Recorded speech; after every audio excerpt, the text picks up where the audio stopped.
going through the UPSC pattern and syllabus, you know that this exam is considered to be one of the most important exams in our country. It is a very painstaking exam as well to prepare. This is not something that you quickly prepare, in 3 months or 2 months. It requires at least 1 year, or good 1 year. Like, you will have to study day and night for 1 year. But let me tell you, at the end of the day, like, if you prepare for 1 year and you do well in your exam, then you will look back and you'll be proud of yourself. Alright, if you are in your first year of graduation, second year of graduation, or even in class 12th, then don't think that you have sufficient amount of time. In fact, there is no reason for you to feel that you have more than sufficient amount of time. It takes 1 year to complete the entire syllabus if you're preparing on your own.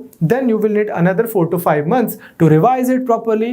So you can never have sufficient amount of time when it comes to UPSC preparation.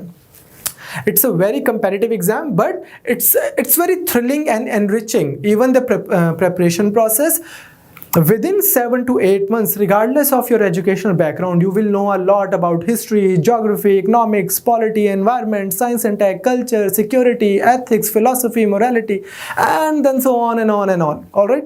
So I once again wish you all the best for your preparation. As you know that through this exam, you get into IAS, Indian Administrative Service, and IPS.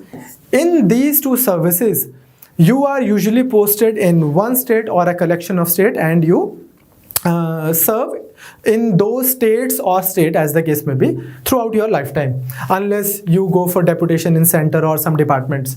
These are called All India Services. And then you have IFS, which again is a very sought after service. Usually those who do exceedingly well in their exam and who usually get into top 20, 30, 40, 50, like, at least 2-digit rank, they usually, end up getting IFS, IAS.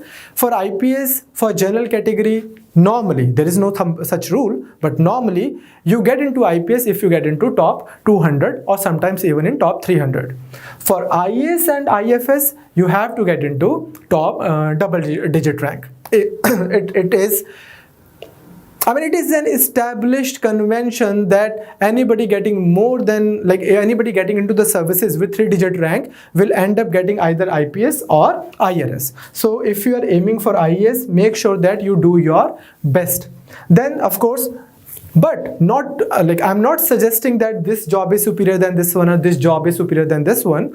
All the jobs are really celebrated ones, and there is a lot that you can do, both in terms of adding to your career as well as adding value to the society and serving the nation. So there is an ample amount of scope in all the services. Nonetheless, coming back to this thing, I'm just telling you that you deep down inside, you know whether you want to get into the IAS, IPS or IFS. So you should be prepared accordingly. Alright, so for IAS, you must aim for a single-digit rank. Not like that, okay, fine, I want to get into the IRS, so I'll take it easily. Regardless of which service you want to get in, you must aim for a single-digit rank. So then there are Indian Revenue Services, Audit and Accounts, Civil Accounts, and so on, all the way to Indian Trade Services.